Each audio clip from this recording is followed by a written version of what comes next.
Hello friends, ಸಂಜೆ tea ಟೈಮಲ್ಲಿ ಕ್ರಂಚಿಯಾಗಿ ಮಸಾಲೆ ಕಡಲೆ ಬೀಜ ಚುರುಮುರಿ ತಿಂದರೆ ಹೇಗಿರುತ್ತೆ? ಬನ್ನಿ ನೋಡೋಣ ಮಸಾಲೆ ಚುರುಮುರಿ ಮಾಡೋದು ಹೇಗೆ ಅಂತ. ಇದನ್ನು ಪ್ರಿಪೇರ್ ಮಾಡೋದಕ್ಕೆ ಮಸಾಲೆ ಕಡಲೆ ಬೀಜ ಬೇಕು. ಅದನ್ನು ಹೇಗೆ ಪ್ರಿಪೇರ್ ಮಾಡೋದು ಅಂತ ನೆಕ್ಸ್ಟ್ ಹೇಳ್ತೀನಿ. ಮತ್ತು ಇದಕ್ಕೆ ಒಂದು ಆನಿಯನ್ ಬೇಕು, ಒಂದು ಟೊಮೊಟೊ ಬೇಕು ಮತ್ತು ಕೊರಿಯಂಡರ್ ಬೇಕು. ಇದನ್ನ ಸಣ್ಣದಾಗಿ ಹೆಚ್ಕೊಳ್ಳಿ. ನಂತರ ನಾವು ಪ್ರಿಪೇರ್ ಮಾಡಿದಂಥ ಕಡಲೆ ಬೀಜನ ಇದ್ರ ಜೊತೆಗೆ ಸೇರಿಸಿ, ಇದ್ರ ಜೊತೆಗೆ ನಮಗೆ ಎಷ್ಟು ರುಚಿಗೆ ಬೇಕಾಗುತ್ತೋ ಅಷ್ಟು ಉಪ್ಪನ್ನು ಹಾಕಿ, ಅದ್ರ ಜೊತೆಗೆ ನಿಮಗೆ ರುಚಿಗೆ ಏನಾದರೂ ಬೇಕಾದರೆ ಸ್ವಲ್ಪ ಪೆಪ್ಪರ್ ಹಾಕ್ಕೋಬೋದು. ಅದ್ರ ಜೊತೆಗೆ ಸ್ವಲ್ಪ ಜೀರಾ ಪೌಡರ್ ಹಾಕ್ಕೋಬೋದು. ಅದ್ರ ಜೊತೆಗೆ ನಿಂಬೆಹಣ್ಣು ಆದರೂ ಹಾಕ್ಕೋಬೋದು ಅಥವಾ ಸೌತೆಕಾಯಿ ಆದರೂ ಹಾಕ್ಕೋಬೋದು. ಸೊ ಈ ಥರ ಡಿಫ್ರೆಂಟ್ ಇಂಗ್ರೀಡಿಯೆಂಟ್ನ ಹಾಕಿ ನೀವು ಪ್ರಿಪೇರ್ ಮಾಡ್ಕೋಬೋದು.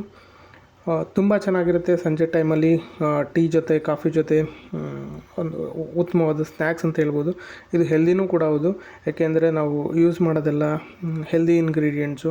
ಪೀನಟ್ಸು ನಿಮಗೆ ಗೊತ್ತು, ಬಡವರ ಬಾದಾಮಿ, ಜೊತೆಗೆ ಆನಿಯನ್ನು, ಟೊಮೊಟೊ ಮತ್ತು ಕೊರಿಯಂಡರ್. ಇದು ಕೂಡ ಪವರ್ ಬೂಸ್ಟರ್ಸ್ ಥರ.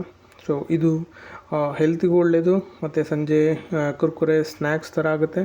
ಟೀ ಟೈಮ್ಗೆ ತುಂಬ ಚೆನ್ನಾಗಿದೆ.